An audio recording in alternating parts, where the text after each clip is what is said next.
ನಮಸ್ಕಾರ ಸ್ನೇಹಿತರೆ.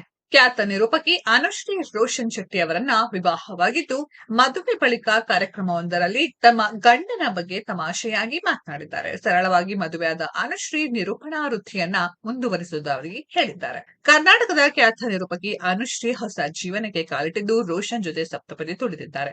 ನವ ಜೋಡಿ ಅನುಶ್ರೀ ರೋಷನ್ ಶೆಟ್ಟಿಗೆ ಕರುನಾಡಿನ ಜನರು ಶುಭ ಹಾರೈಸಿದ್ದಾರೆ. ಮದುವೆ ಬಳಿಕ ಯಾವುದೇ ಲಾಂಗ್ ಬ್ರೇಕ್ ತೆಗೆದುಕೊಳ್ಳದ ಅನುಶ್ರೀ ಕೆಲಸಕ್ಕೆ ಹಿಂದಿರುಗಿದ್ದಾರೆ.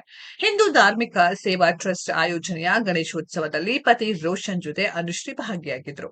ಈ ಕಾರ್ಯಕ್ರಮದಲ್ಲಿ ಹಿಂದೂ ಸಂಪ್ರದಾಯದಂತೆ ಅನುಶ್ರೀ ಅವರಿಗೆ ಬಾಗಿನ ನೀಡಲಾಯಿತು. ನಂತರ ನಿರೂಪಣಾ ನಕ್ಷತ್ರ ಎಂಬ ಪ್ರಶಸ್ತಿಯನ್ನು ನೀಡಿ ಗೌರವಿಸಲಾಯಿತು. ಕಾರ್ಯಕ್ರಮದಲ್ಲಿ ನೆರೆದಿದ್ದ ಜನರನ್ನ ಉದ್ದೇಶಿಸಿ ಅನುಶ್ರೀ ಮಾತನಾಡಿದ್ದರು. ಈ ವೇಳೆ ವೇದಿಕೆ ಮೇಲಿದ್ದ ವ್ಯಕ್ತಿಯೊಬ್ಬರು ಅನುಶ್ರೀ ಸಮೀಪಕ್ಕೆ ಬಂದು ಸೆಲ್ಫಿ ಕ್ಲಿಕ್ಕಿಸಿಕೊಳ್ಳುತ್ತಿದ್ದರು. ಅಲ್ಲಿ ನಮ್ಮ ಯಜಮಾನ್ರು ಕಾಯ್ತಿದ್ದಾರೆ, ನೀವು ಇಷ್ಟು ಹತ್ರಕ್ಕೆ ಬಂದು ಫೋಟೋ ತೆಗೆದುಕೊಂಡರೆ ನನ್ನ ಗಂಡ ಏನ್ ಅನ್ಕೊಳ್ಳಲ್ಲ ಎಂದು ಅನುಶ್ರೀ ನಗೆ ಚಟಾಕಿ ಹಾರಿಸಿದರು. ಅನುಶ್ರೀ ಮಾತುಗಳನ್ನ ಕೇಳಿ ನೆರೆದಿದ್ದ ಜನಸಮೂಹ ನಗೆಗಡಿನಲ್ಲಿ ತೇಲಾಡಿತು. ಬಾಗಿನ ಮತ್ತು ಪ್ರಶಸ್ತಿ ಗೌರವ ಸ್ವೀಕರಿಸಿದ ಬಳಿಕ ಮಾತನಾಡಿದ ಅನುಶ್ರೀ, ಮದುವೆನ ಸರಳ ಮತ್ತು ಆಪ್ತರ ಸಮ್ಮುಖದಲ್ಲಿ ಮಾಡಿಕೊಳ್ಳುವುದು ನನ್ನ ಆಸೆಯಾಗಿತ್ತು. ಮದುವೆ ವಿಡಿಯೋಗಳನ್ನ ಸೋಷಿಯಲ್ ಮೀಡಿಯಾದಲ್ಲಿ ನೋಡಿ ಕರುನಾಡಿನ ಜನರು ನಮಗೆ ಆಶೀರ್ವಾದ ಮಾಡಿದ್ದಾರೆ. ನಮ್ಮನ್ನು ಹರಿಸಿದ ಪ್ರತಿಯೊಬ್ಬ ಕನ್ನಡಿಗರಿಗೂ ಈ ವೇದಿಕೆ ಮೂಲಕ ಧನ್ಯವಾದ ತಿಳಿಸುತ್ತೇನೆ ಎಂದಿದ್ದಾರೆ. ಸ್ನೇಹಿತರೆ, ಇದರ ಬಗ್ಗೆ ನಿಮ್ಮ ಅನಿಸಿಕೆಯನ್ನ ಕಾಮೆಂಟ್ ಬಾಕ್ಸ್ ಅಲ್ಲಿ ಕಾಮೆಂಟ್ ಮಾಡಿ.